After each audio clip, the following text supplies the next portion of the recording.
We have a special guest, a first-time visitor coming to Fearless, Paul Burkhart. He's got his own little podcast, and you likely never heard of him, but man, has he nailed the Shedeur Sanders deal from the giddy up. You know what? I'm gonna break a little protocol here and play a clip just to warm you up. This is just a warm up before I'm gonna get into the conversation, but I'm gonna warm you up for Paul.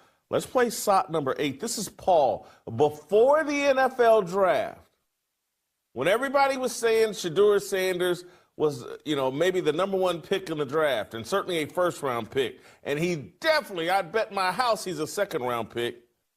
This is some guy named Paul Burkhart who we're going to get to the bottom of, like, who he is. Is he some sort of scout? Is he some sort of coach or whatever? But here he is telling everyone Shedeur's going to be a fifth-round pick. Play the clip. One more thing. I can't help but get this off my chest. And I've been doing this a lot on X. This is the opposite of Jaden Danielson. Shedeur Sanders is being touted as the number one draft pick for the Cleveland Browns and whoever else wants to take him. That would be the biggest mistake. That would be a bigger mistake than taking Caleb Williams. Shedeur Sanders should not be drafted in the NFL any earlier than, say, the 5th round. And if I'm Shedeur Sanders, I legitimately consider changing positions. Seems like a good kid, but I think he's a product of his father versus being anything remotely close to a starting caliber NFL quarterback product. I don't think that's that. I think this would be on the level of a Tim Couch debacle, and God knows the other 3 dozen quarterbacks or 4 dozen, 5 dozen quarterbacks that they've had in the last 20 years. It would be an epic, epic, epic mistake to take him number one. Who is Paul Burkhart, and how did he nail the Shedeur Sanders deal? We'll get to the bottom of that. We'll talk about the latest. What's going on, everybody? Welcome to PB Sports Talk. It's Paul with you here. This is an unusual time, an unusual day. What are we, about 5:18? Pretty much right on schedule. A little bit of an unusual day and time for us, but had to get on here. A lot of stuff been on my mind all day. I've been getting messages most of the day. People been asking me in direct message and on text and other things. What are your thoughts? What are your thoughts? What are your thoughts? Are you going to go live today? You're going to go? I was going to go this morning, but I had some things going on. There was just no way I could, convey my thoughts in the way that I wanted. And so here I am, and I'm going to share those thoughts. I'm going to kind of give it a couple of minutes here and give a chance, a minute or so, give it a chance to get some people coming in live here. Many more will see this on playback and record and cuts. So I'm going to give it just a moment here for other people to come on in, people on the way home from work and such, and I'll give it a chance, and then I'll jump on. What's up, Zach? Good evening. Welcome to the show, others. I'm going to get started here in just a moment. If you missed the intro, it's the old one, but I've got some other stuff to share tonight that maybe you've never seen, and it's going to kind of bring a lot of perspective to what's going on. Yeah, not much to talk about today, is there? There's a lot. I'm going to try to keep this to a half hour or less. That's going to be difficult because my monologue is going to be kind of long. Because this is almost 10 months in the making. 10 months since I made the prediction on January 19th, and we are at what? November 17th. So basically 10 months since the day of the now infamous prediction. So I'm going to give it 40 seconds here and let some more people come in, and then I'll get on to it.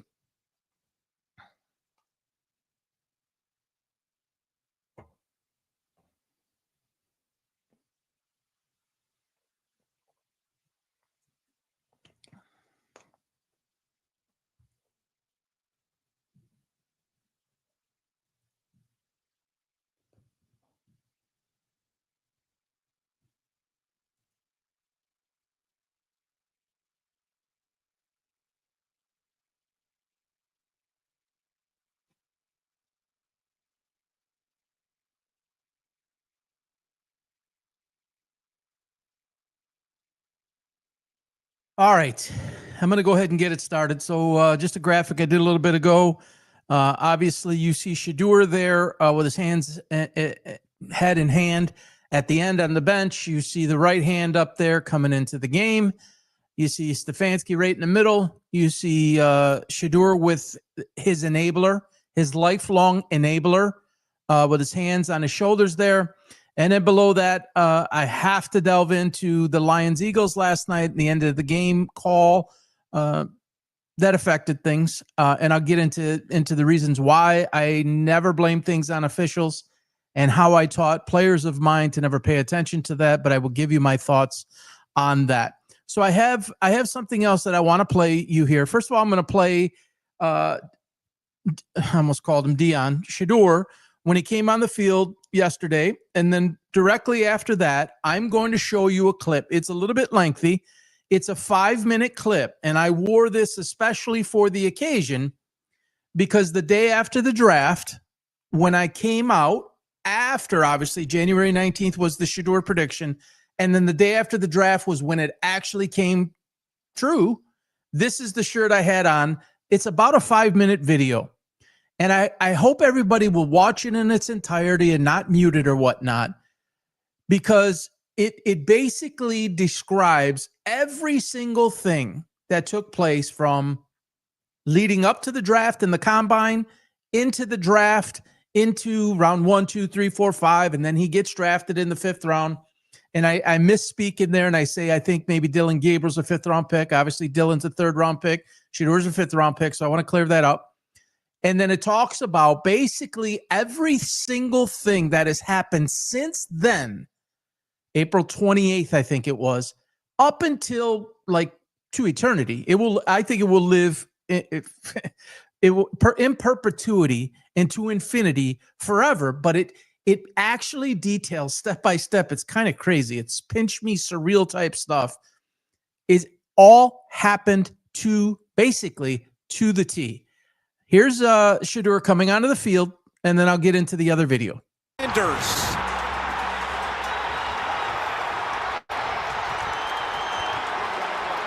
This time it is Shedeur Sanders.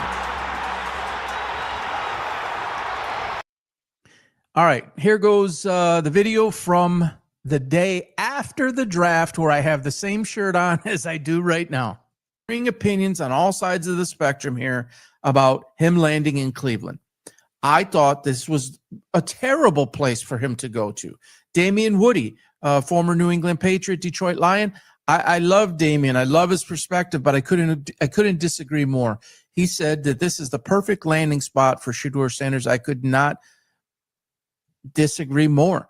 That is a dysfunctional franchise that lacks leadership at the top, that is just making mistake after mistake after mistake. When they look at the video, when they took Shedeur Sanders, it was a golf clap, literally a golf clap. Bill Musgrave, who is the quarterback coach, per Adam Schefter, and I'm paraphrasing here, I don't want to misquote it, but Dion and Musgrave spoke. They played together, I believe, in San Francisco. He basically said he'll take care of him. I mean, every father, right? And I'm not one, but I was a coach for a long time and I understand it from a unique perspective. Every father cares about their son or their daughter, but to the extent that he has interjected himself into everything, it's just not going to end well. Any decision that Stefanski or the organization makes will be under a microscope, times 40. I just don't understand. I don't see how any of this can be successful. First of all, you take 2 quarterbacks after you just signed Joe Flacco, and you have Pickett in there, and you have Deshaun Watson. That's going to end, and we all know that. They're going to dump him. But this makes no sense. I believe that this was a favor. I really believe that this was a favor for Dion. Why Cleveland would bring this in? You have an absolute Molotov cocktail setup for this not to go right. First of all, I believe Dylan Gabriel is a better quarterback than Shedeur Sanders. Pickett might be a better quarterback than Shedeur Sanders. Joe Flacco's a stopgap measure. Veteran, let the young guys come in. It was going to be Pickett and him fighting for the job. And then let's see if we can draft, somebody else for the future, because I don't think they fully believe in Pickett either. But you draft Dillon Gabriel and then you draft Shedeur Sanders. It's like, what are you doing? I'm all for competition. I think competition breeds excellence. I think if there isn't somebody there to push you, it could have, negative impact. But also, you got to be thinking about how you build the competitive environment. So did you give Dillon Gabriel a fair shot? You invested fifth-round pick in both of these guys, or fourth and a fifth. I don't even know where Dillon was. I think they're both fifth. It's not a throwaway pick either. It's not like, Will Howard went, I believe, in the sixth, and Quinn Ewers went in the seventh. That's really a dice throw. You could get some really good players in the fifth round.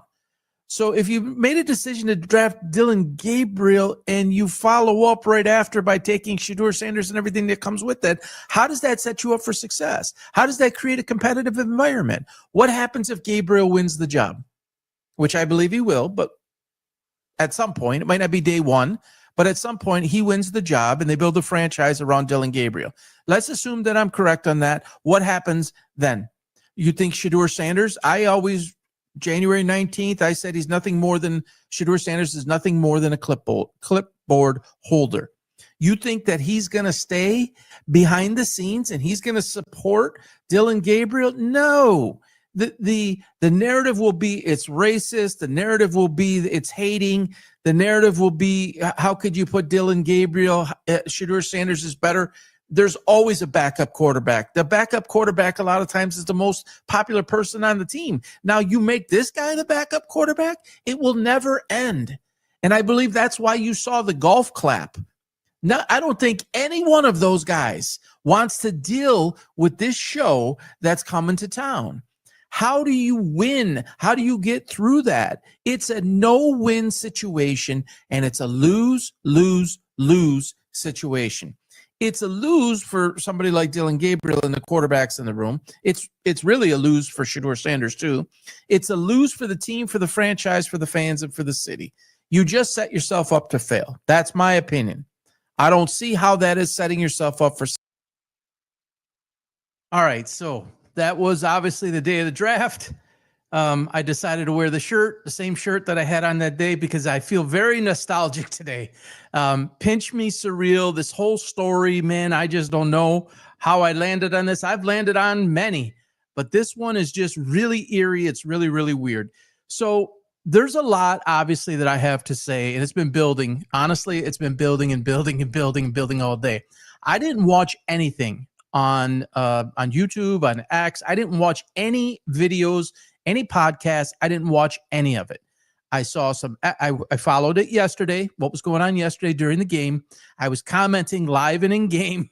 And as he ran on the field, I said it right there and then. Yeah, boy. I appreciate you joining the AI show. I'll address that in a minute. I like to talk to our guests that pop in.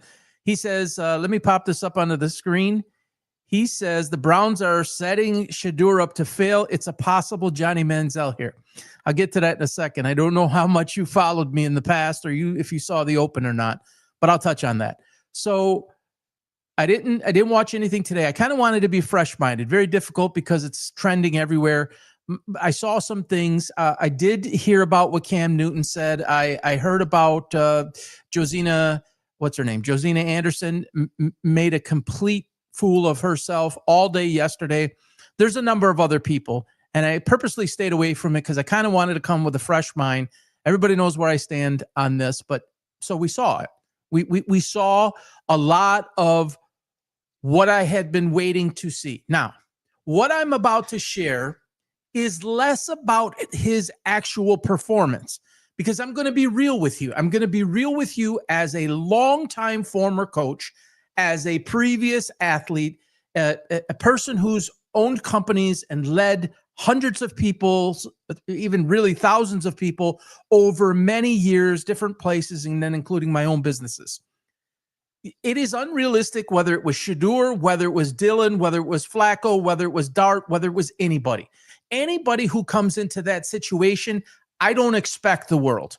I don't think a half is fair. I don't think 5 games for Dylan Gabriel is fair, or maybe it's 6 now. I don't think that whatever it's been, 5 games for J.J. McCarthy. I don't think it's enough of a body of work. I think that there's more there. I think we live in a society where everything has to be right now, and we expect perfection once somebody steps on the field, the court, the ice, whatever it may be, or the course as in golf. I don't share that same opinion.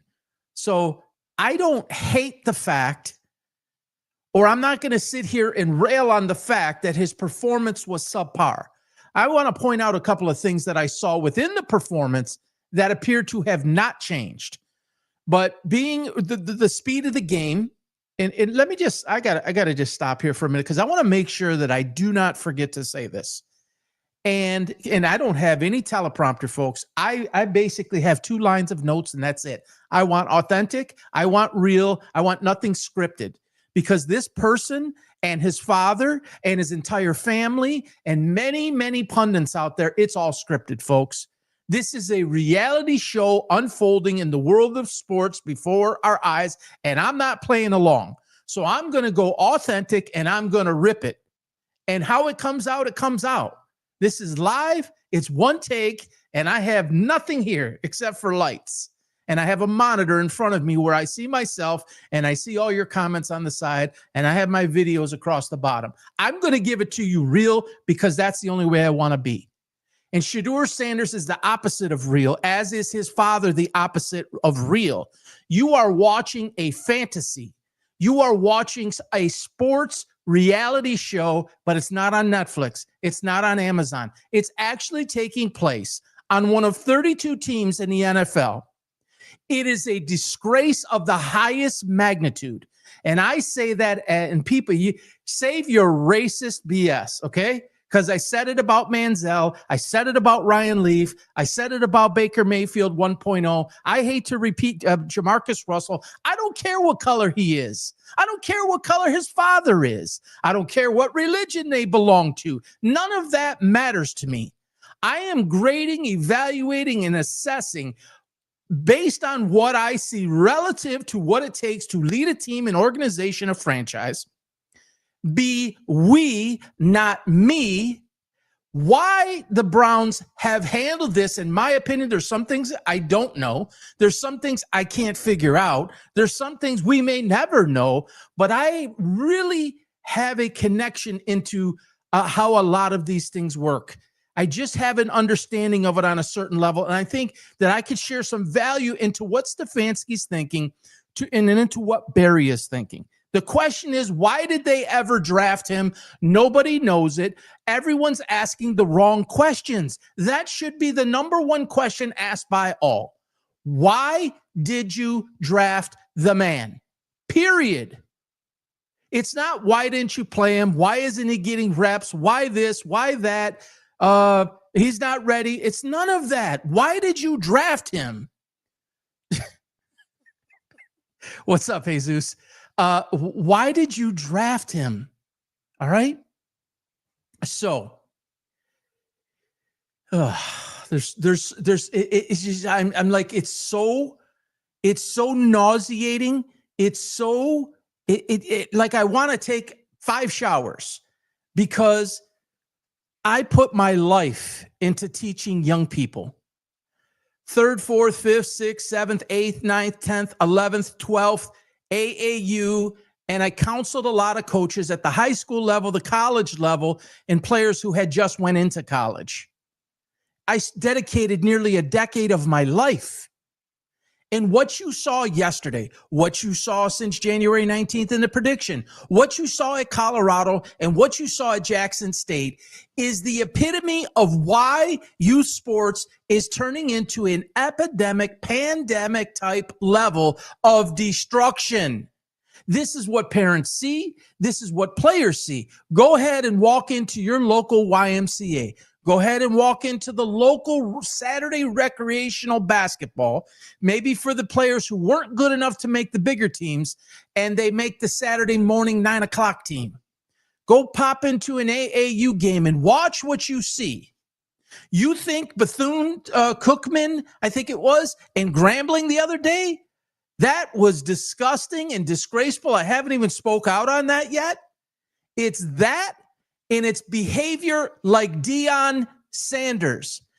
Deion Sanders is the prime example, pun intended, of how never to raise your son or daughter through sports.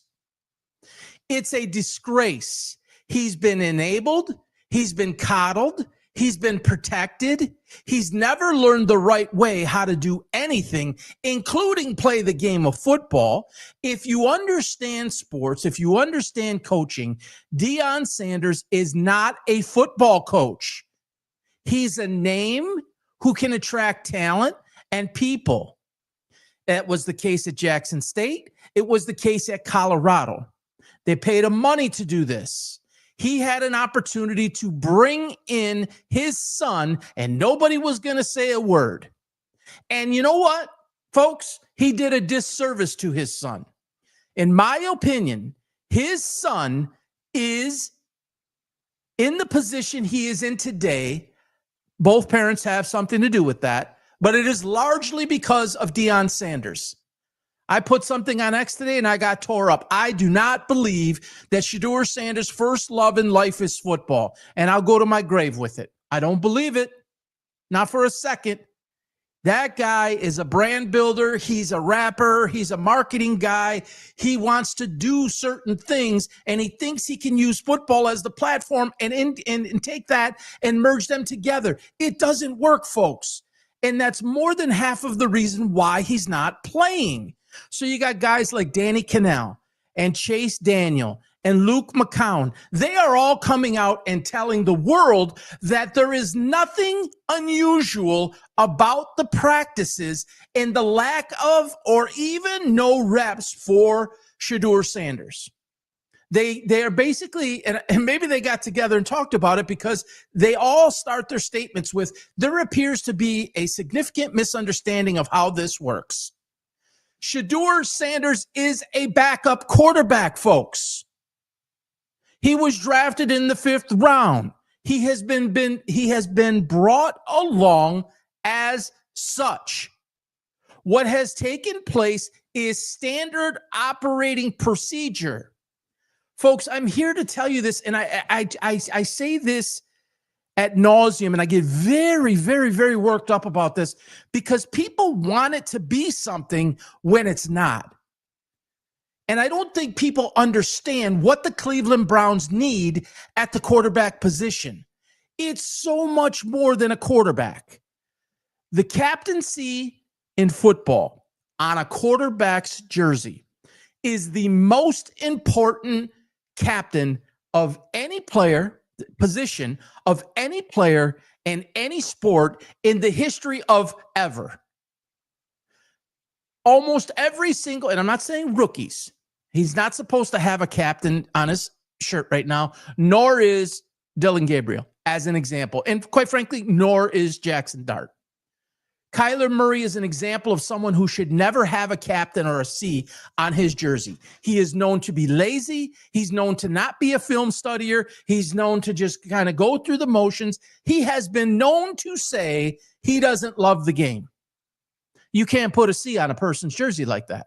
You can't have them as a quarterback of one of 32 of the most, exclusive jobs in the world. People say it's sports, it's a game, it's not real life. Oh, yes, it is real life. These are real people who work for these franchises. These are 3, 4, 5, 6, 8, 10 billion and more valued franchises. This is serious business. It's just they play on a field and other people play in an office. The reason Shedeur Sanders has not gotten opportunities like certain segments of people think he should is more about the non-athletic side than it is what he can do from a physical standpoint as a quarterback. He cannot manage himself. He's a selfish, self-centered, me athlete of the modern day.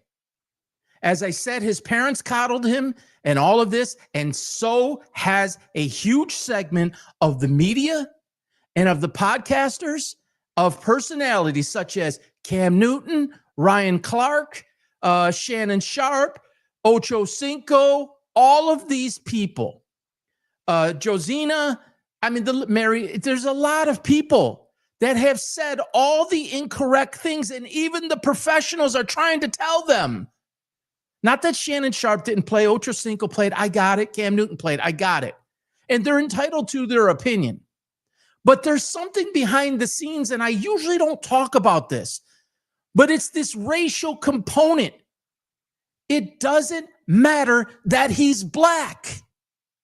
This is not much different, and I'm not saying he's not better than Johnny Manziel as a pro. So please understand the context here. Johnny Manziel was one of the most immature people to ever step on any professional team in any sport. Same with Ryan Leaf. The list is very long. Art Schleister. The list is Jeff George. You want to talk about arm talent? Maybe the greatest arm talent in history. It didn't mean he was the greatest quarterback in history, people. Because Shedeur threw a 20-yard pass down the middle to Harold Fannin. Oh, my God. He forced the ball down the field, and he hit a wide-open Harold Fannin. I got more people that I saw today talking about Baltimore as a hot defense. Baltimore is in the bottom quarter of the NFL, folks. They are not a good defense. And their victories most recently are not against very good teams. Okay? So this ain't some hot defense. So let's just get that out of the way. It's perceived as they're hot. 1-5.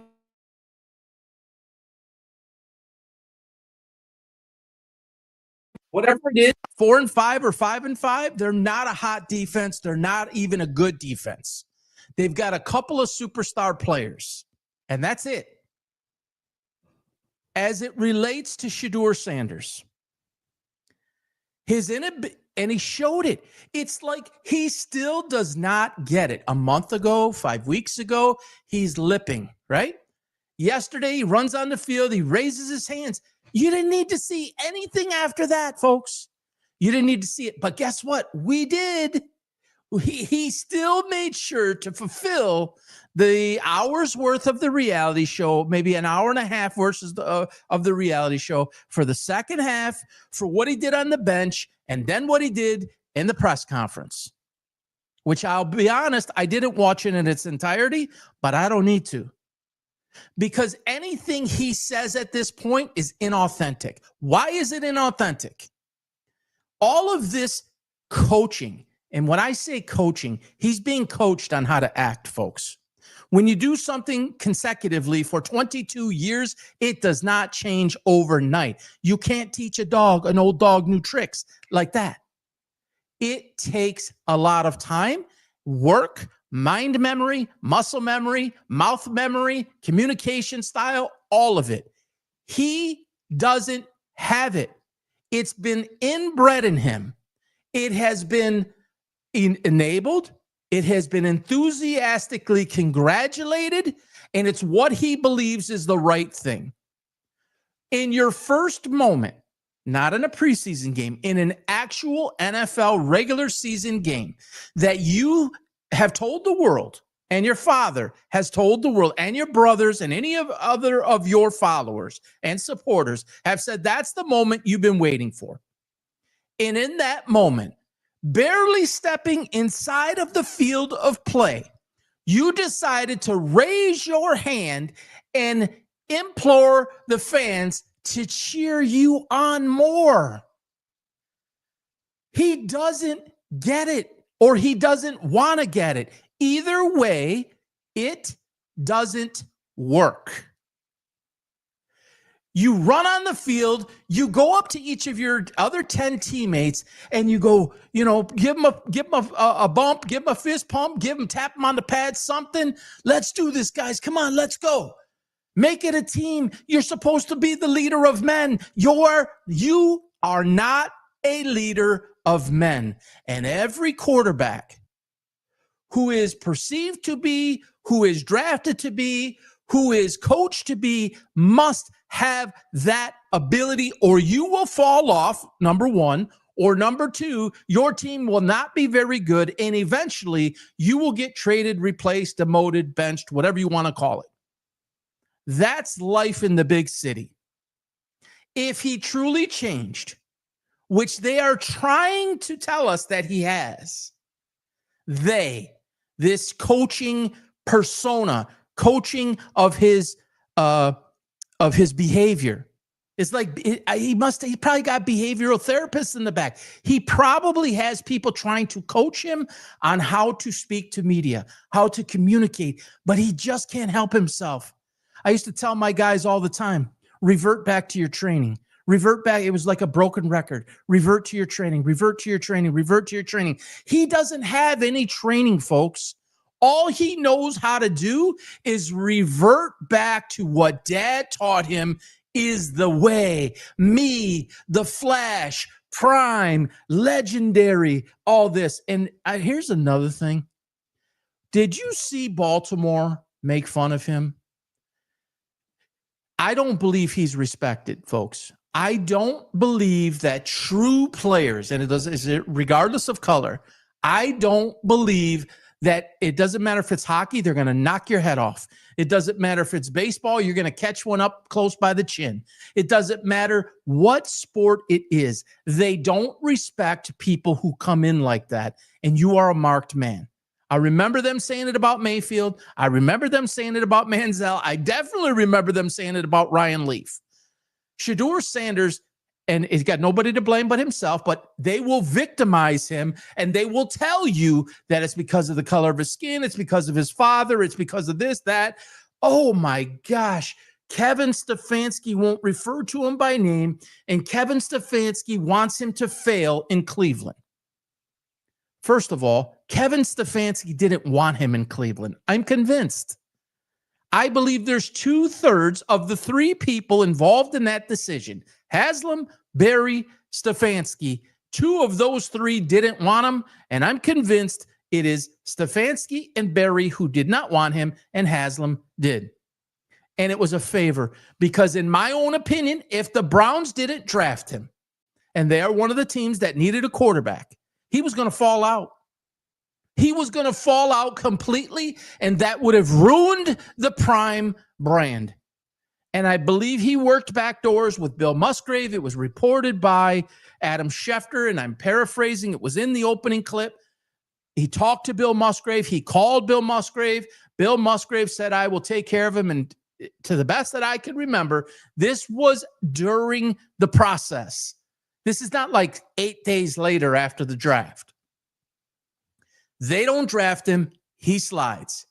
I don't buy it. Not for a second. I know Jim Harbaugh and John Harbaugh. They think I'm from frickin' Michigan. Pretty darn well, I know Jim Harbaugh since he was one of my idols growing up. He isn't anymore because of the way he acts, but he was one of my idols to watch. They don't subscribe to that, folks. And there's no hope behind Lamar Jackson until who knows how many years. Do you really think that they were going to bring him in? I mean, it makes zero sense on every level.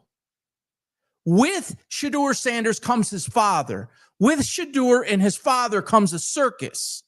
With Shedeur, his father, and the circus comes unlimited distractions that will never, ever go away because they won't let it. Because the minute they think they're sliding out of the limelight is the minute they double down and triple down to get back into it. I don't believe that a backup quarterback has ever not been interviewed post-game. But why exactly was Shedeur Sanders, was there this big deal to get him in front of the media yesterday? Why is that? You're the backup quarterback. This is media created. And Dion, right, wrong, and different, and I'm not saying I agree with it, but they sure know how to manipulate. They know how to create. They know how to bring eyeballs to something, and they know how to get people to care about something that they shouldn't, or pay attention to something that they shouldn't. And it's been going on and going on and going on. So Stefanski makes it known that the minute Dylan Gabriel clears concussion protocol, he's our quarterback. So Shedeur goes back to the bench. I said it in the video where I have this shirt on. If you play him, it's wrong. If you don't play him, it's wrong. There is no win. If you play him, even if he plays pretty well, he's going to act a fool. And yes, you are right, 1224, which is why I said that Cleveland was the worst place for him because, and this is a big part of Stefanski that a lot of people don't realize. And even if you want to argue that Shedeur is more athletically talented than Gabriel, Gabriel has all of the other intangibles that are required to lead a franchise. So I'm more willing to work with this guy than I am with this guy. I can teach this guy football stuff, but I can't teach him the behavioral training because he's so far blown, folks. It is in his DNA. It will take years, just like it did with Baker Mayfield. The man told you himself he needed to be on this 7-year journey to be that. Now, I don't think he's going to stay around for 7 years. I have him out of the league in 3 or less because I think he's pulled by other interests in his life. And I don't think anyone is going to put up with his stuff or his father. And that's why I think that he put his head down in his hand. Well, 2 reasons why. 2 reasons why he put his head down and went on the bench.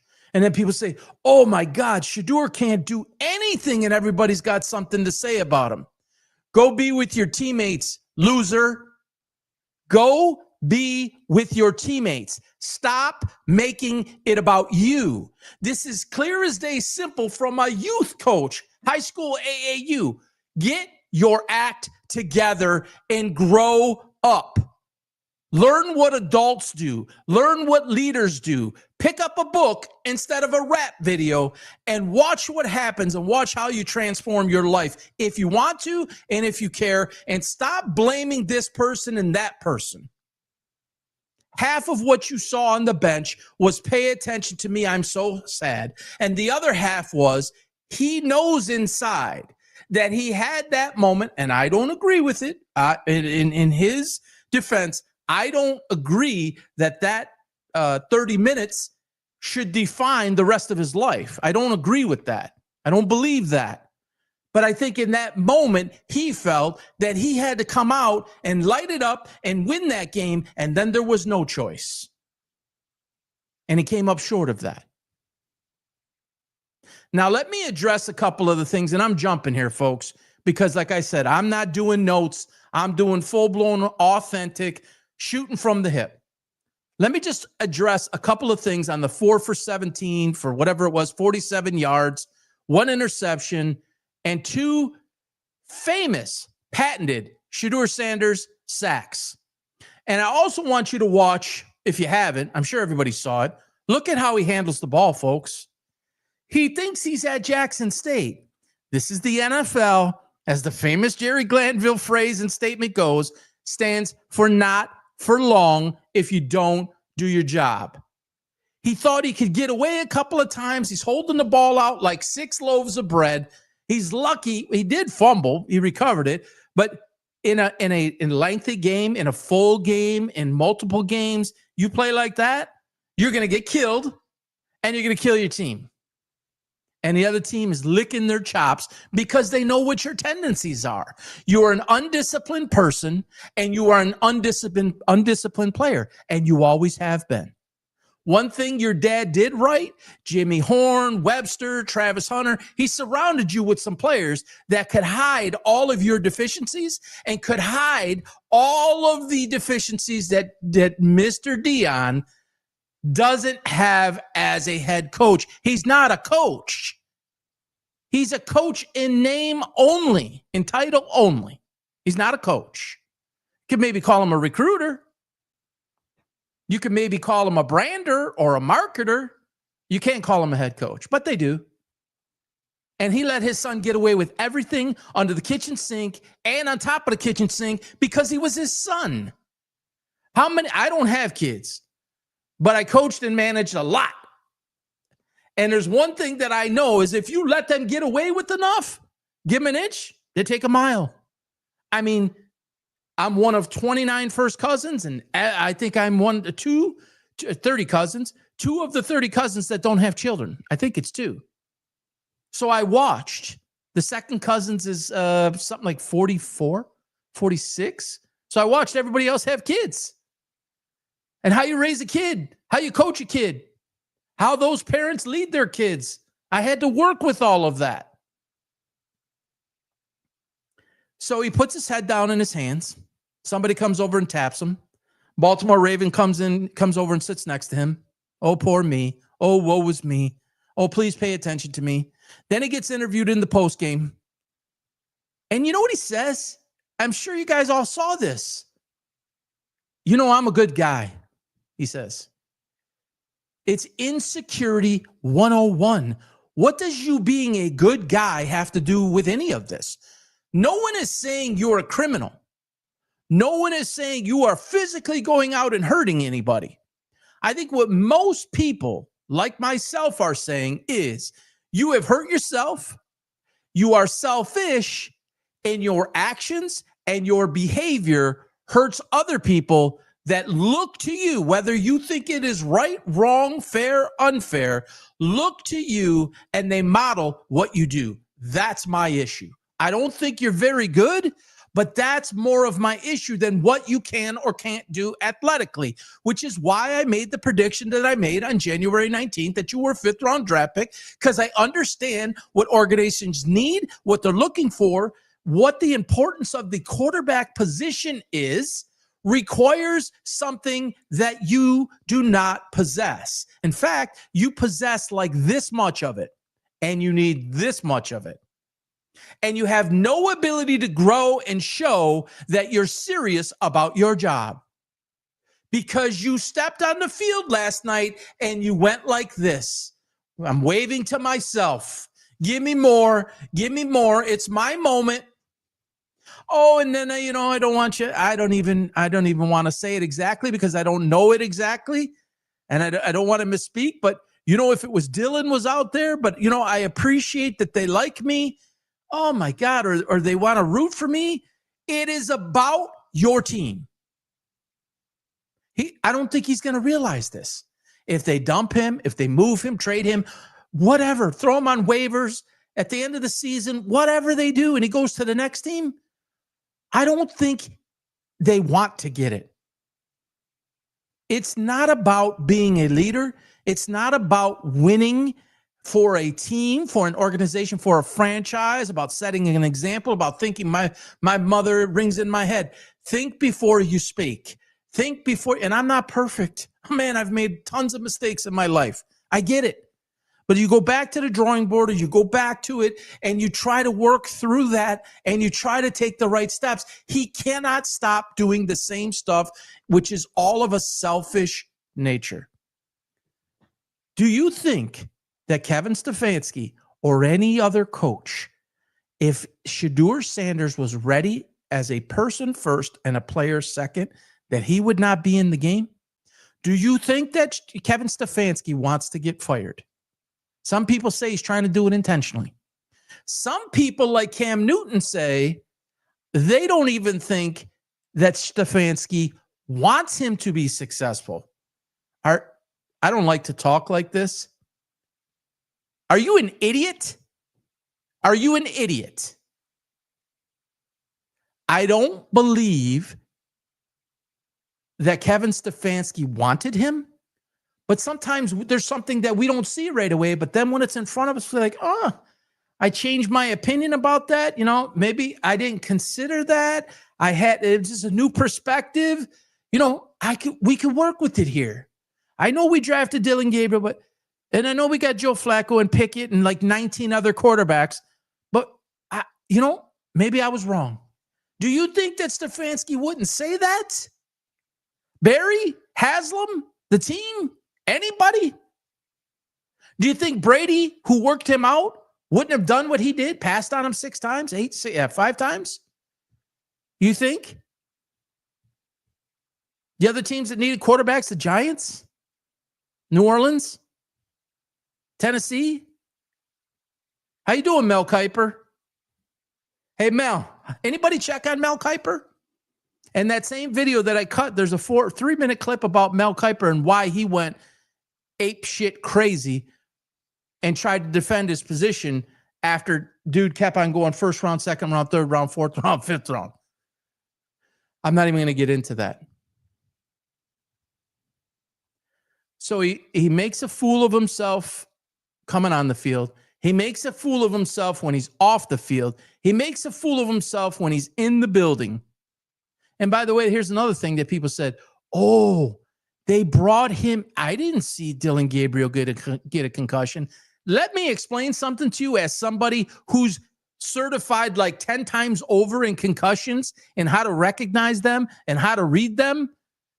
Many times you don't see when it happens. It is certain symptoms that arrive sometimes well after the fact. Sometimes it's the next day. Everybody's different. Sometimes it's days later. Sometimes it's a sound that didn't sound correct. And then it's like, hey, I'm getting this ringing in my ear, or hey, I saw two of something and it wasn't both eyes. I saw two of something in the same eye. And then they start examining you and they put you through a battery of tests and they start to realize that something is off. But somebody actually said that they put him in that game at halftime against a hot defense to fail, to prove their point. Come on, man. Seriously, come on. No chance. Zero chance of that. And I tend to be more cynical by nature, not a conspiracy theorist, but I tend to be a little bit more cynical by nature, and I'll consider outside the line. I'll color outside the line, or I'll look for the color outside the line and say, is there any way? I'll ask the question twice to myself. Is that right? Does that make sense? They didn't put him in at halftime. Never forget Mel Kiper had Shedeur best available overall after like the first 5, 6, 6. He was number one on his board. He was number one on his overall board. He had Shedeur Sanders from jump. Not just the best quarterback, board. And he got sucked in hook, line, and sinker by the reality show, which, credit to them, you should always increase your value in some kind of way. I mean, they're master salespeople. They're also master manipulators. They're narcissistic and they're master manipulators. They can get you to believe, like people have said to me in my life, man, you could sell anything. You could sell anything. And I would joke, say, yeah, I could sell a vacuum to somebody who doesn't have carpet before hardwood floors were popular. I could sell, glasses to somebody who can't see at all. It would make, like a joke out of it. These people can sell. That's where his true, let him go push products of some kind, market products for somebody. The golf clap in the coach's box or whatever, wherever that was on draft day, that looked like they had food poisoning or something. That looked like the most unhappy group of people that you could possibly imagine. If somebody, quote, slipped to you and dropped to you in the 5th round, like they later said, well, it's just something we couldn't pass up on. Man, we felt like we really arrived at something here. You think? Do you think you would have seen more excitement if that would have happened? If that was the true feeling? I don't think so. You take him in the 3rd if you want him. You don't take Gabriel in the 3rd and then take Sanders in the 5th. Like, somebody actually sat down in a room, in a draft war room. This is the Cleveland Browns, and there's people on here from Cleveland. Some I see on the screen that I know are from Cleveland. I'm sure there's other people seeing this that are in Cleveland or a Cleveland fan right now. People sat in your draft war room and said, it's a good idea we take a quarterback in the 3rd and 5th round. And you know what? Just for, let's put some cherry on top and let's get some good icing. Let's put the cherry on the top. We're going to put maybe the most polarizing quarterback to come out since, I don't know, Art Schlichter maybe, who was known for gambling. I'm sure there are some others. I'm just throwing one out there from the 80s because I'm old. They thought this was a good idea. There is no team that would ever do that, not even a brand new franchise, not even an expansion team. Wouldn't do that. How is it a fair basis even for him? It's just not. There's nothing good that can come from it. Josina Anderson, what is she even talking about? 3rd and 10 against all odds. Let me throw the ball to Jerry Jeudy on basically a 4-yard, 5-yard dig or whatever it was. And Jerry Jeudy suddenly has got all these dance moves, and he gets past the first down marker, and that's a Shedeur thing? Listen, I don't like to root badly for anybody. The only reason that I am this charged up about this person is because he is being validated. He is being propped up. He has been talked about. He is being victimized, and how this affects people around the world, particularly young people. That's my issue. That's what really burns me. This has taken on a life of its own. I watched yesterday. He's trending. It's going nuts. I think he's trending it's still today at this point, 6 o'clock or whatever it is. And it's like, this is the world we've become. And it's kind of embarrassing. It kind of makes me feel icky. We live in this society. It's now. It's victim. It's take the easy road. It's feel sorry for me. It's woe was me. It's less about team. It's nothing about we, or very little about we, but it's mostly about me. It's what drove me out of coaching in 2015. And I get asked this question a lot. Do you miss it? Do you miss it? Do you miss it? I never in a million years, I'm being honest with you. I mean, God strike me dead in this spot. I get asked. Even my wife asks me every now and again, do you miss it? Do you miss it? Do you miss it? No, I don't miss it. The message being sent to young people is to do what he's doing. I watched this in 2015, 14, 13, 12, 11, 10, 9, 8, 7. I watched these young people do it. I can't imagine what's happening now. I don't even want to look. You have a 57-year-old man. His first name escapes me. It's Vance Joseph's brother from Grambling. We're going to meet disrespect with disrespect. He's 57 years old, and he believes that's the right way to handle it. And then what happens if somebody dies? It gets a helmet, maybe even if they have a helmet on, but gets, Myles Garrett to Mason Rudolph, helmet as a weapon, and hits somebody without a helmet, and he dies right on the field. Then what are you going to say? You idiot. Immature idiot. And then doubles down on it and triples down on it. When you take the mantle of a coach, doesn't matter what level it is, folks. It doesn't matter if it's at Stefanski's level or Joseph's level, Mickey Joseph. If it's Mickey Joseph's level, if it's my level, it doesn't matter. You are a vehicle of responsibility, of example, of accountability to teach. Those are young, still young, impressionable men who most of them have probably come in that particular situation, have probably come from very difficult situations, and they need Mickey Joseph to be a man, not a coward, not a fighter in that way.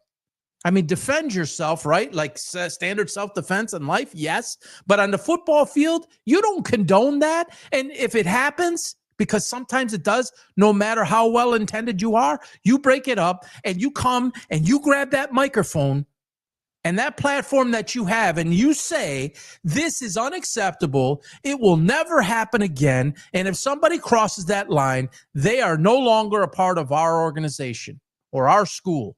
They will immediately be removed from the team, and I'll let the academic department to take care of it, but we have an agreement. They're likely to get expelled. I don't even know if that will matter to some of them, but that's the standard you must set. And when you encourage it and you tell people that might be considering going to Grambling, Bethune-Cookman, or any other university or any school anywhere in the world, maybe they're not of the college age. Maybe they're of high school age. Maybe they're in 7th, 8th grade thinking about high school. You don't think they saw that? It was viral. Mickey Joseph has a platform across the world. And no, I'm not going to be foolish enough to he can't possibly be foolish enough to not know that. He must know that. Well, he thought he was going to be a big badass. You're going to be this big tough guy. You know what you are? You're a weakling. To act like that shows that you're actually weak, not tough. You're not strong. You're a coward. And that's a complete dereliction of your duty as a leader of men. I argue Bo Schembechler's coaching career. I don't believe he was the greatest coach of the time, or you can compare him to the modern game. Nope, I don't. Go to the Rose Bowl almost yearly and lose. But man, he's one of the greatest builders of men in history. The team. And he said, on the last day, you will never again play for each other. You'll play for some contract or some promotion. It's a famous speech in the locker room that I play every now and again. And every single year I played it for every one of my teams, even though I coached basketball, because it's relative to life. One of the reasons I got this in front of me, why I decided to even do this, is the connection between life, sports, and business. It is all intertwined. One is a shadow or an extension of each other, of one another. And Mickey Joseph blew it, and Deion Sanders blew it, and Deion Sanders continues to blow it, and I'm sure Shedeur Sanders is going to continue to blow it. Whether he ends up starting next week or he ends up going back to 2.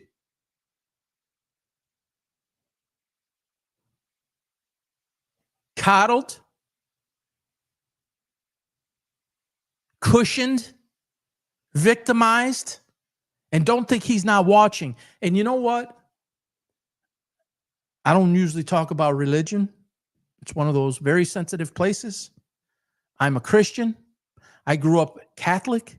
I grew up going from kindergarten to 8th grade in a Catholic school.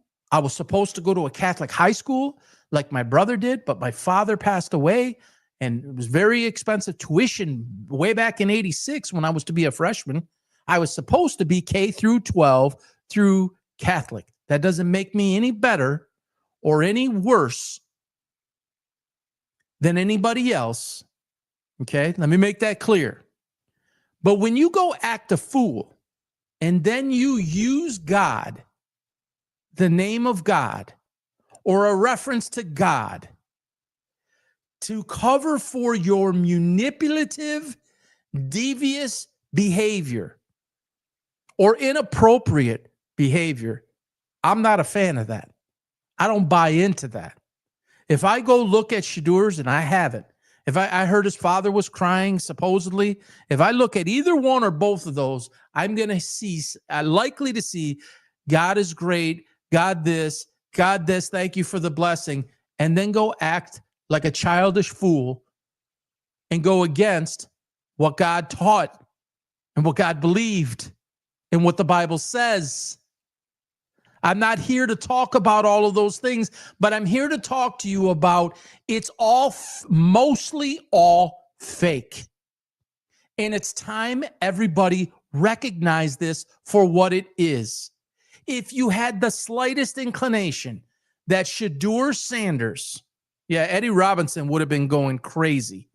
Eddie Robinson at Grambling would have been going crazy. That man changed so many people's lives, I think.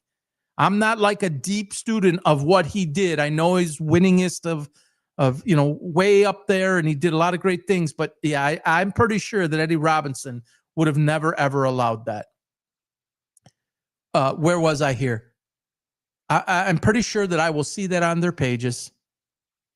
And it's unfortunate because you can't go hide and use that as some get out of jail free card. If you are really acting, if you are really walking in the light, then you will behave yourself much differently.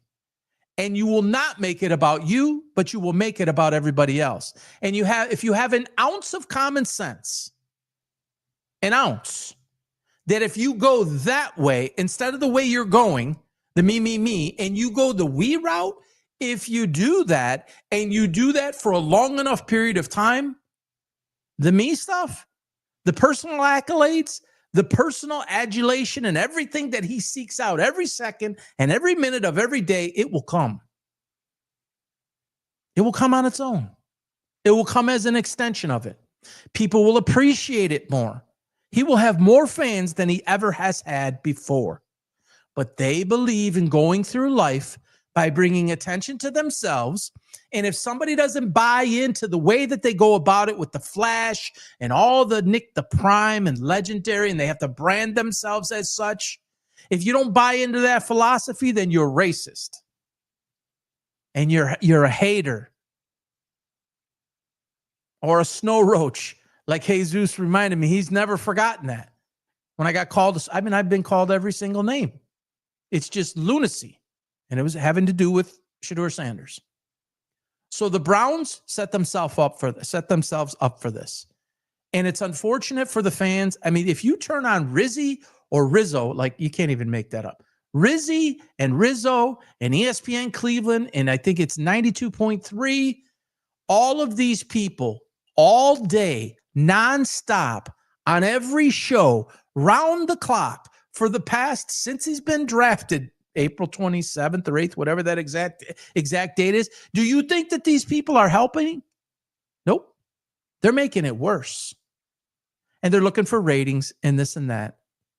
But it's making it worse. It's fanning the flames. Somebody said, or several people said, as soon as he stepped on the field, there was energy. There was energy in the building. Oh my God. And no one goes down the field like that. And then I heard some other lunatic statement. You know, Shedeur Sanders doesn't have any wide receivers that could get open. Shedeur Sanders doesn't have an offensive line. Shouldn't it be equal for Dylan Gabriel and Shedeur Sanders? I'm just wondering. I'm just asking. Maybe I have no clue what the hell I'm talking about. But isn't it supposed to go for all quarterbacks? Isn't that the same offensive line and the same wide receivers that Gabriel's playing, that they can't get open and no protection? That's why it's so much bigger than just a quarterback in Cleveland. It doesn't really matter who it is. There was energy, and then they played football. Yeah, good point. It doesn't start with the quarterback position, folks. And now they're all talking about Mendoza and all these people we're going to draft first. It's like, you guys don't get it. Build from the line out. Putting a quarterback in that system, I don't care who it is, it's not going to matter. Until you fix the other things, it's just all going to go together. So this is all drama. It's all a performance. It's all tricked up. Come on, Adam. He's a number 2, maybe a number 3. Jerry Judy's a good wide receiver in waiting. Remember what Steve Smith said about him? He's Steve Smith Sr. He's only just a little bit better since Steve Smith blew him up with that, in my opinion. He is not like a number 1. He struggles to separate too. He needs a quarterback to make him better, which means you need something way better than you have in any of your quarterbacks, in my opinion. So it's a performance, it's drama, it's reality TV show. I wish everybody would stop supporting it, quite frankly. It is devious. It is problematic. It is a horrible example. It's an embarrassment and kind of a black eye on the league. There's never been more attention paid to a backup goalie quarterback, and they tend to get popular, right? Sometimes the backup quarterback, we want him, put him in. I mean, a lifelong Lions fan, I get it. I get it. But the life that this has taken and how this is festered on, there is no benefit to this. There's nothing but a hurt to this. And thankfully for Luke McCown and Chase McDaniel, and there are others. I didn't see what Orlovsky said, but I'm sure several others. I think Kurt Warner. Shedeur Sanders not supposed to get the reps. And Rizzo says, if he's one play away from being in the game, what are you supposed to do? You're setting him up for failure. Like, this didn't just start. I think Cam Newton, which I don't agree with him, but when our backup, he had 8 to 12 snaps of practice. Okay. 8 to 12 snaps doesn't prepare you either. You know what prepares you? You go in and try to batten down the hatches when you come into a game. If the quarterback gets injured, then you get a full week. If that guy's going to be out, you get a full week of 100% of the reps or 98% of the reps, and they install game plan for you specifically, and you try to come back next week. And then you usually have a pretty good week, and then now there's film on tape, or there's film for other teams to study. It's all on tape. And then you usually see very rarely, right, that Mac Jones type of guy who was drafted to be a starter, became a backup, whatever, and then, he ascends like that. You rarely see that. If you're a backup, you're usually a backup for a reason. When there's so many teams that need starting quarterbacks and you're a backup, there's good reason. All right, so that's about enough of Cleveland. Don't fall for this BS no more. It's all magic. It's a magic trick. Stop feeling sorry for the guy. Stop putting him on the victim's mantle Hall of Fame, because he's not a victim. And he has every opportunity in the world, which, by the way, if it wasn't for his father, he never would have been drafted, folks. But he did get drafted. So therefore, you're given an opportunity. But then again, when you're given something and when you're giving this treatment your entire life and you really never had to work for something, even when you arrive in that moment that you think you wanted, generally speaking, I think we see a lot of examples of people that don't do well in that situation, because it's not really maybe either what they wanted, or they're just really not deep enough into it and needed to grind and earn their way to it. His father was there to give him everything he needed along the way.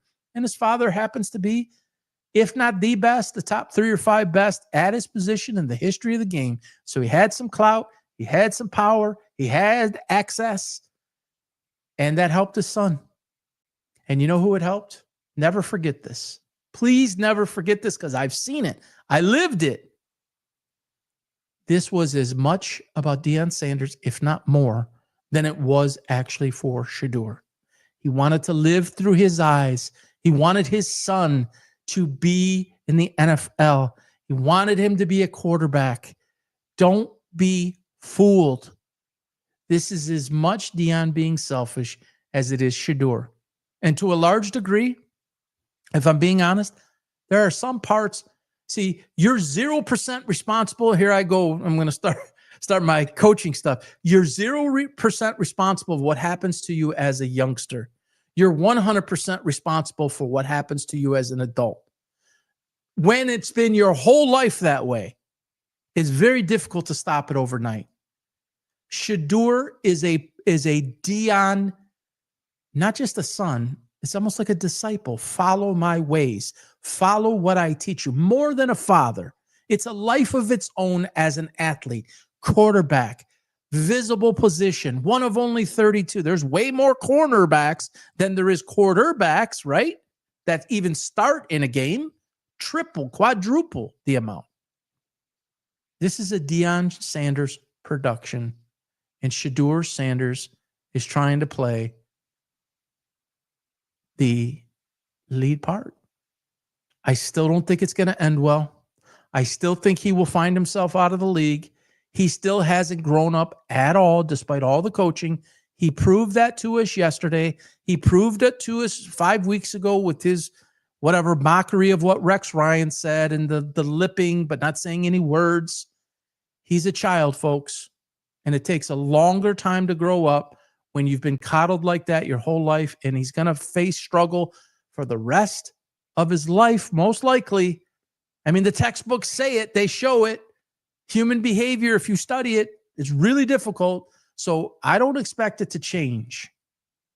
It's how he believes he needs to it's how he believes he thrives, and it's what he believes he needs to strive to.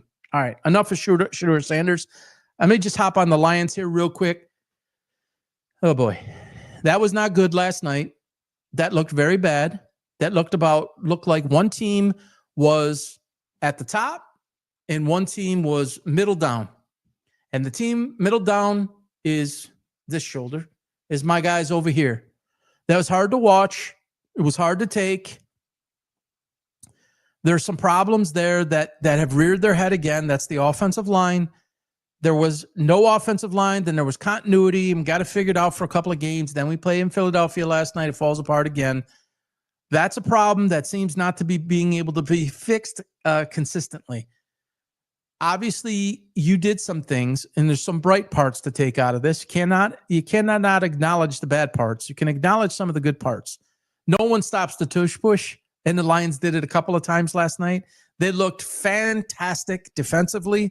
They have injuries all over the field. I'm not making excuses because everybody has them. We're known for it. Last year, the most in history, I think it was 22 players on injured reserve. And of the 22, I think 18 were defense. Most all was the defensive backfield along with Hutchinson. Here we go again. Lots of replacements in the backfield. Rock Ya-Sin playing A.J. Brown, that's his cousin. A.J. Brown at the end of the game there. I'll get to the officiating in a moment.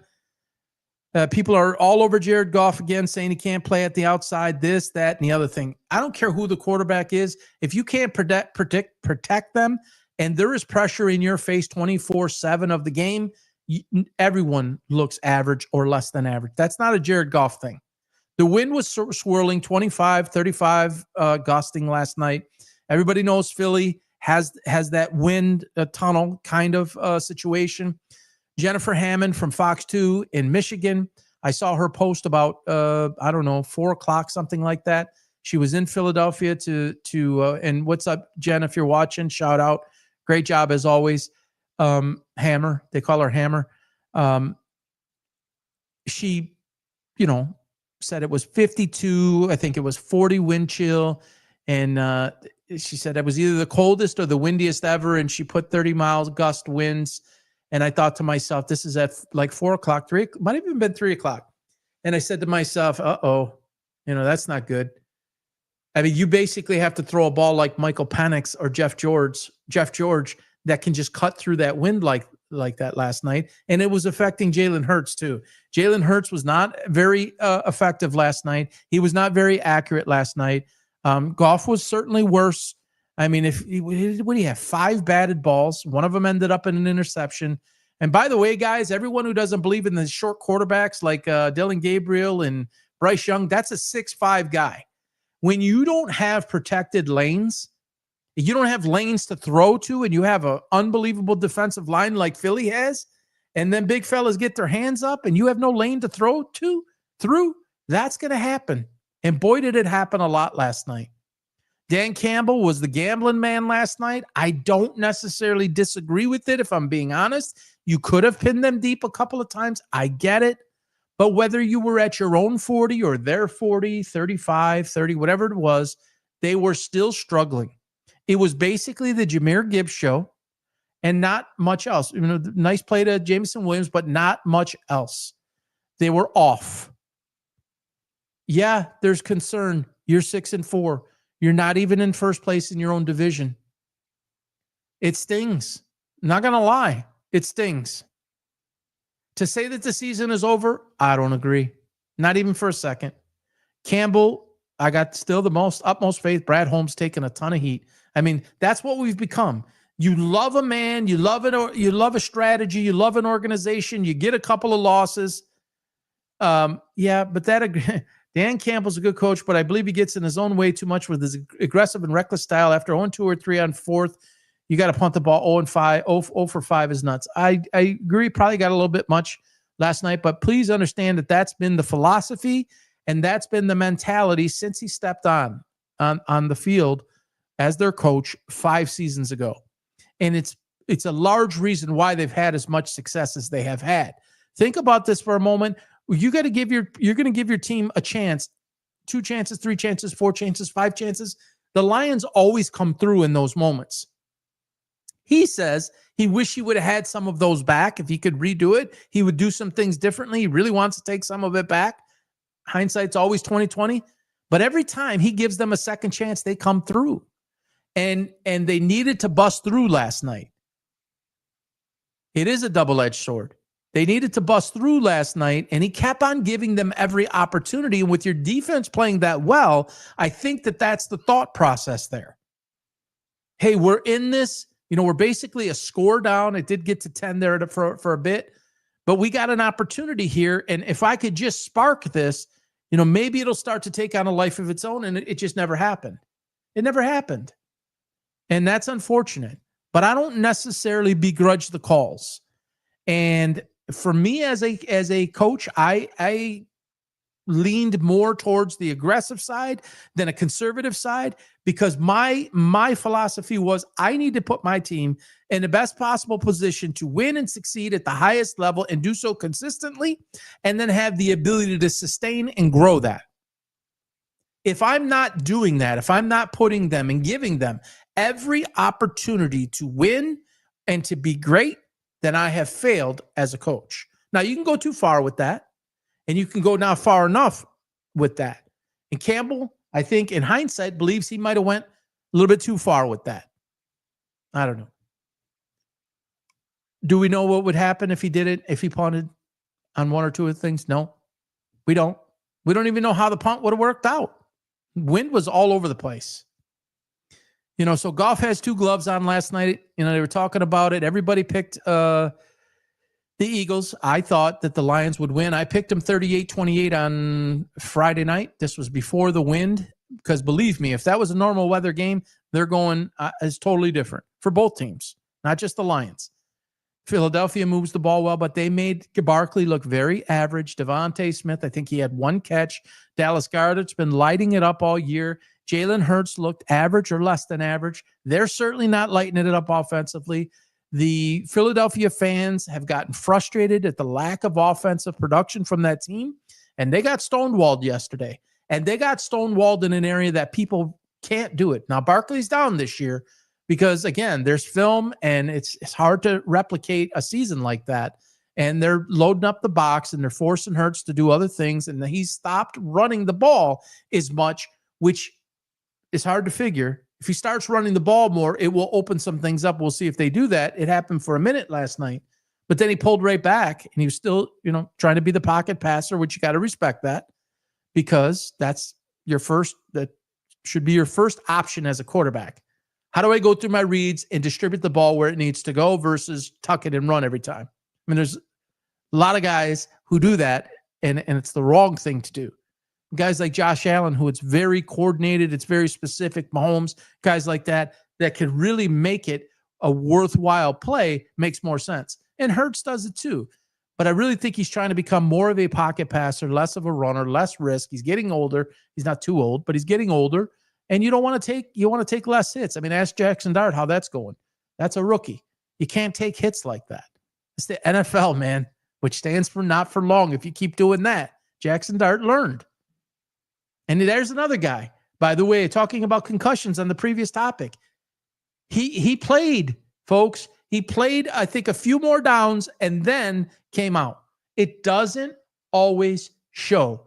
I'm certified. So this notion that it's a fake job in Cleveland, don't mess with people like that. Seriously. I'm really sensitive about concussions. My co-host, diagnosed with 3, believes he had 30. A lot of these people's lives are altered forever and can't even think the same way. So I don't think they made up a concussion on the guy. It's just sometimes it doesn't show. And as Luke told me, sometimes you don't even report it and you keep it on the low. I couldn't believe he said that on the air, if I'm being honest, but he said it. And he played for like a legendary high school as an all-state quarterback. And he's like, yeah, I didn't say it all the time. So if they don't notice it and there's not, real noticeable signs and you don't say anything, it can go on for a series or multiple series or If it's in basketball, multiple plays, whatever it is, baseball. So that's nonsense. So I have some concerns about the Lions. Philly fans are super excited. Good for them. There's I don't even want to get into it. Let me just say this real quick. The Lions were known as SOL, same old Lions, and people are feeling that today, that here it comes. We've had this 2-year run. Here's the SOL. I thought we were good on the offensive line. They didn't assess it or address it at the because we're beat up on the offensive line too. They didn't address it. They didn't build in depth at the offensive line. Oh my gosh. Hell's freezing over. It's just everything is panic mode because it's everybody wants it on their clock, on their time frame. And unfortunately, that's not life. I mean, sometimes I get impatient too, but we got to let it play out. And they have the ability to run the table the rest of the way or lose one more the rest of the way. If you go 12-5, I had them at 13-4, 12-5 worst case. They're now 6-4. They could go to the rest of the way and only lose one game. That's very possible, or two, and get in at 11-6. So it's not full crush depth yet. All right, end of the game call. All right, I'm going to get a little bit loud again, Adam, or whoever said that earlier. Folks, I don't understand this. I don't understand this. Let me first start by saying this. Every single coach at the beginning of the year, every single team I coached at the beginning of every year, I would lay out the expectation. And one of the things that was a firm rule, you are never to question an official. You are never to look at officiating or a call and use it or try to use it as a crutch, as an excuse. I was known for this, and I didn't even argue it. If I wanted, as the coach, I don't even think I ever had a technical. If I wanted clarity, of course, I have the ability to do that, and I'm going to scream at the ref to come tell me, give me your explanation. We were in like the state championship game, and there was defensive indifference of some kind, and I wanted an explanation. People yelling at me at the stands, don't you know the rules? Hello, I got this is something very major going on here against a 25-0 team. We have a chance to make history. I want to know what's going on, why you made that call. So those would be the only situations that would happen.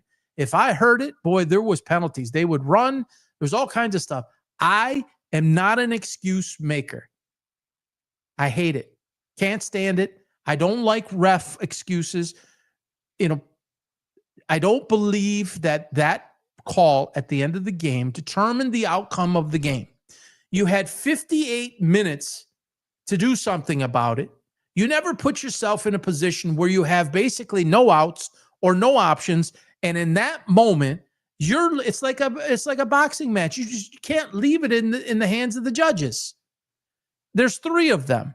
And that's all it takes is one of them to be stupid off, and you might get a draw, or they might see it the other way. So take it out of their hands. Or in the context of last night, don't allow it to be in their hands.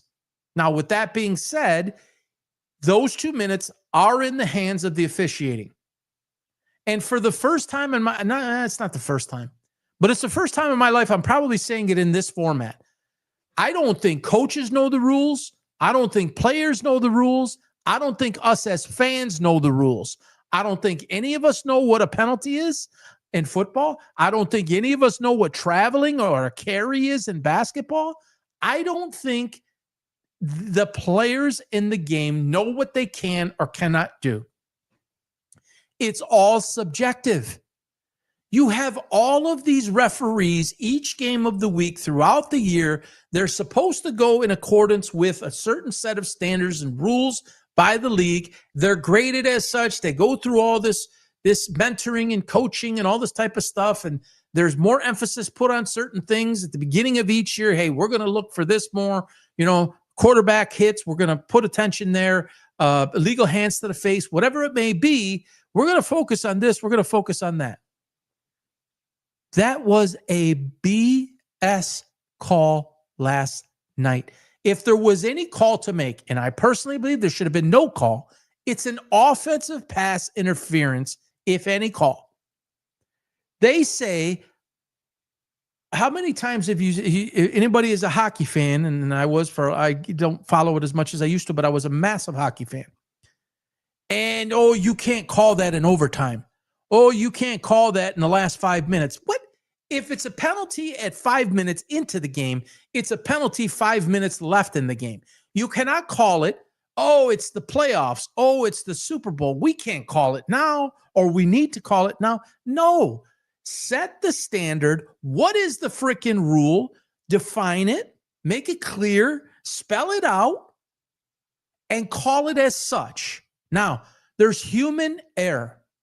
And until the human error is removed across the board, it's going to keep happening. The game is bigger, faster, stronger. Most of those referees, and I've talked to a ref who coaches, married into my family. And he coaches, or not coaches, he refs Big Ten and a number of other conferences. He's about my age now, but when we had the conversation, he was probably 40. And I said, Tom, why are so many officials so old and can't move? And he said, they want more of the veteran guys, the experience. Why can't we teach 35? We can have a president who's eligible to be a president of the United States at 35, but we can't have an official south of 60? Seriously? In the NFL? Like, do you guys see anybody really south of 60? The male officials? Maybe a here and there. And I know they're trying to do a good job, but it is what it is. Why are we not researching for speed and ability in that context so that it's never going to be as matched to the game? But why are we not putting the best foot forward there? And why is it that a subjective call like that last night, we have expedited review now that comes down from the booth from New York or whatever, and we make the change? Why can't we get that right? Why couldn't that be a no call and punt the ball, and the Lions had the ball with roughly a little under 2 minutes with an opportunity? I personally don't think that they would have been able to score. That's my own personal opinion. But that does not change the fact that that is now a blanket across the entire league, and maybe somebody else it happens to may have scored. Or maybe I'm wrong, and maybe they would have scored. Because that's get the ball to Gibbs. He can make magic happen, and next thing you know, the dude's running 70, and you got an extra point away from tying the game. Why? If you want to get it right, then get it right. You install this new technology that establishes the line, but you don't put a chip in the ball and a chip on the sidelines to show when it is a first down or when it's short. And you got all this chaos going on with freaking like 6,000 pounds all piled up on top of each other, and who knows where the ball is, and we're just going to guess. And you got one ref running from the sidelines one way and another ref running from the sidelines from the other direction, and they're a yard apart. Oh, you got that? You got that, Mark? Oh, we'll go with that. Oh, okay, let's go with that one. What are we doing? So while I don't want ref calls to even bail those guys out, you got to get it consistent. How do you get it consistent? With human error, it's never going to be right all the time. So you have to aid that. Why are we not have reviews, let's say, in the last 5 minutes? Expedited reviews guaranteed in the last 5 minutes. It really should be the whole game. If you expedite it, true expedite it means go quickly, right?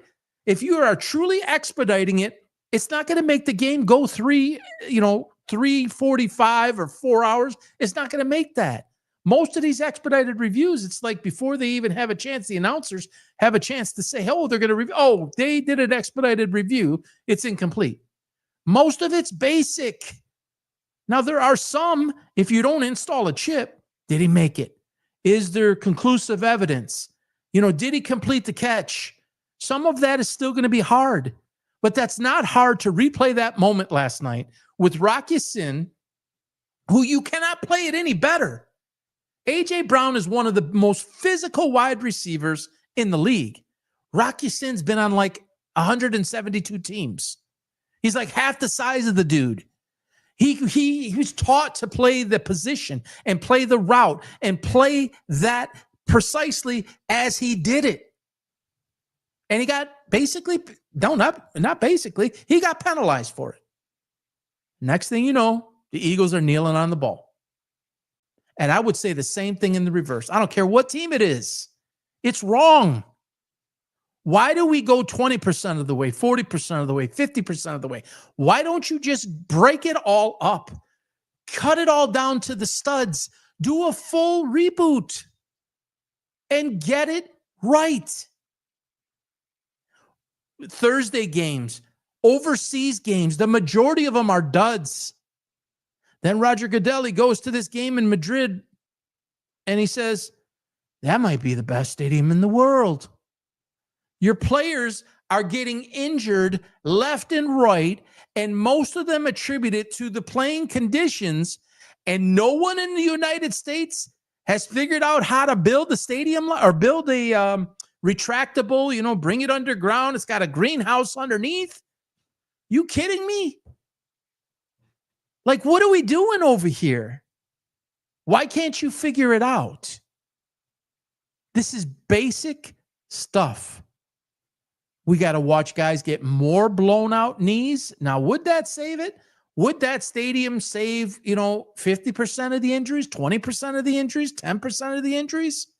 Would a call like that last night change the outcome across the league for a full season? Would it change it by 10%, the outcomes by 10%, 20%, 30%? The question is irrelevant. What is relevant is the opportunity for it to be an actual statistic or percentage is not possible because you haven't done it. What is one of those costs? I didn't look into it. I want to delve into what does it cost to do that? It's probably, if I had to guess, 150 million. Probably. That's ashtray money. That's before a lot of your guys' time watching this. But back in the day, we'd fill up the ashtray with change. These owners, that's side change. Protect your investment. You got 100, 200, 300 million dollars invested into some of these guys individually. Don't you want to protect them? Don't you want to make your product better? So there's just dumb stuff that continues to happen. It doesn't get addressed. You get a frustrated fan base and some turn away from it and they don't agree with the product. I give the NBA credit because they've finally figured out, and it's not recent, but at the time it was like, finally, we realized that 2 refs on the court, it's not good enough. Let's have 3. It makes all the difference in the world. So the Lions looked awful. It is not the end. The Eagles looked much better. It's not the end. Kansas City lost yesterday again, 5-5 and a basic must win. Hey, Colin Cowherd, how you doing there, buddy? Bo Nix, 290, 285, 290 he threw for? 9-2? Colin Cowherd, Bo Nix, get rid of him. J.J. McCarthy, get rid of him. Michael Penix, get rid of him. Who am I missing? Who's the other one he wants to get rid of? He wants to get rid of them all. And that's what we've become as a society. No patience. No, let it go a little bit. Michael Penix is going to be a phenomenal quarterback. And now he's got knee damage, and it looks like he's going to miss the rest of the year. There's another one on playing on the indoor turf in Atlanta. I don't know what they attribute the injury to. Honestly, I didn't see the play. I saw afterward on Red Zone. I didn't actually see the play. And what if it was attributable to the turf or just the way that his leg bent or what have you. But it's like there's no patience no more. What have you done for me lately? I want it now, not later. It's got to happen in 1 week, not 3 weeks, or not 5, 10 weeks, or a season, or even a half a season. You just got to have it now. So Lions have their work cut out for them. Every game is pretty much a must-win game. And I'll be honest with you. Let me just say this, because I said this last year in the opposite way. When you're winning, 7-1, 8-1, 9-1, 10-1, 11-1, you start to think it's easy. And this happened to us as a team. And this team that I mentioned, we were in this big time game. I scheduled that team mid-season because I knew they were better than us, and I wanted an awakening for our team. I knew we would get our doors blown off. We lost by 21, 22. And I knew if they did what they were supposed to do and we did what we were supposed to do, they're in the other conference, we're in our conference, we would meet in the end. So I wanted to get rid of that. So a lot of times they say sometimes it's a good loss. So while this may sound counterintuitive, I think that the Lions could end up being, I'll use the Lions and I'll use KC because I had not, and Adam, I think you said it, or Zach, not just because I have them to go into the Super Bowl. It's just two teams that are, can't seem to fully figure it out right now. One's 5-5, one's 6-4. If KC goes on a roll right now through the end of the year, or the Lions go on a roll right now versus a team like the Rams, who, let's say the Rams keep winning through and they get a bye like the Lions had last year. I'd rather have the team who had to fight all the way through to the end, that was in playoff mode, win or else, win or go home mode, all the way through, than the team that sat there and said, we've been resting. Man, we had some time off. We've been relaxing. All right, ready to play now? Let's go out and play. It's a different mentality. The mind thinks differently. So this could be a blessing in disguise for some of these teams that are 5-5, 6-4, versus, not that the Rams didn't earn that. They've earned it, and they're playing lights out. Seattle, a lot of people say Sam Darnold turned into Sam Darnold again yesterday, but I don't necessarily, and I'm not a big Sam Darnold guy, but I'm not going to say that either, because you could turn around and get it back together. Sometimes these things happen, and don't kick him to the bench, right? Where's the patience? Don't kick him out of the league. So, yeah. So that's about it. So just real quick here to just sum it up. The Shedeur Sanders thing is a show.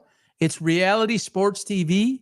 It's a joke. It's an embarrassment. He's embarrassed himself. He's embarrassed his family. He's embarrassed the game. He's embarrassed everything. Allow me to reassure you that the Lions should still win the division, assuming you win your second games with the Packers and Bears, who are both complete frauds. The Bears are complete frauds. I wouldn't rule out the Packers quite yet, although I hear Jacobs got a knee injury now too. We'll see. But yes, definitely on the Bears. I mean, it's just smoke and mirrors. But it's a fraud show talking about Shedeur. He's not a leader. I believe this is all scripted. It's right out of a Hollywood movie. And, he kind of got what he deserved yesterday. But again, I don't kill the guy. I didn't think you're not supposed to come out and go, and 4 for 17. You're not supposed to go, throw 70, 80% in that position and have 2 touchdowns and, 43 yards rushing and no sacks. It's not supposed to be perfect. Doesn't matter who you are. But, I still hold true to all the predictions, and yesterday kind of validated more of them. We'll see what happens. And the Lions, will see if they get their butts together. A lot more to cover later on.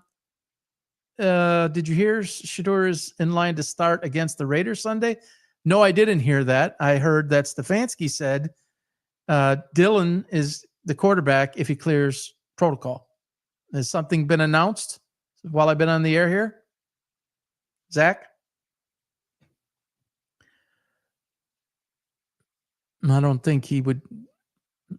Stefanski just came out and said that. Anyways, there's a lot more going on in sports. I'm sure I'll get to more of this week. I'm hoping to have Luke back for Friday night. It'll be week 60. Wow. Week 60 of PB Sports Talk. Go look at Mary Kay Cabot's post. Yeah, well, I don't know if you can believe anything that Mary Kay Cabot says, because who knows? Probably being Friday night again, 7 p.m. Hopefully Luke is back. He's been on extended PTO, we'll say. And there'll be a lot more to talk about. That LeBron James thing is lingering. We will see what happens. And there'll be more Shedeur talk, I'm sure. Maybe I'll be on with Jason Whitlock. I don't know quite yet. If I am, I'll let you guys know. Appreciate you jumping in on this impromptu Monday night. Everybody have a great evening. Have a great week. Remember, hug someone, hold someone, love someone. Life is short. Take care, guys. Good night.